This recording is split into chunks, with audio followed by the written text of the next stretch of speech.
There is, over the last week, it seems a lot of people, and I include myself among them, feel like a sort of rising sense of alarm about the aggressiveness of the sort of authoritarian aspirations of this government, essentially firing a U.S. attorney to replace him with a patsy who will indict a political enemy.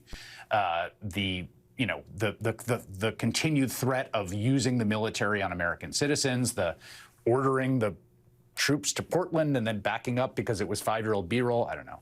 Do you feel the same way over this last week or two? Does it feel like continuity to you? Are there conversations in your caucus about what this last week has meant? I think there's two things that are happening at once, and this is something that's very important for people to understand.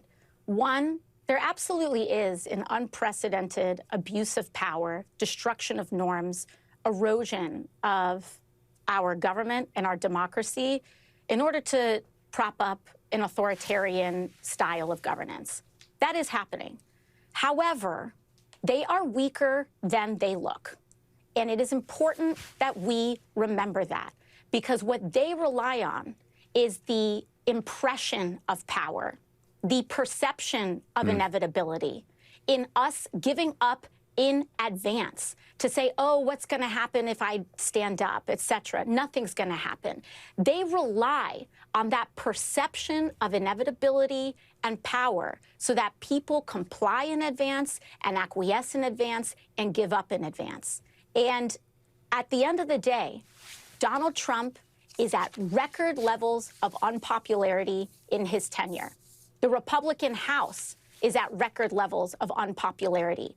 They are underwater across the board, and they know it. And that is causing them to double down in public, but it is backfiring. That is why, whether it's a shutdown, whether it's all of this, they want us to blink first. And we have too much to save. Protecting people is too important a task for us to give up before anything even starts. So they may want to send people in, but these National Guardsmen do not want to be turned against their fellow Americans. We're seeing this here in Washington, D.C. It is an insult. Donald Trump is insulting the service members of this country by putting them on these silly tasks that they themselves do not want to be enforcing.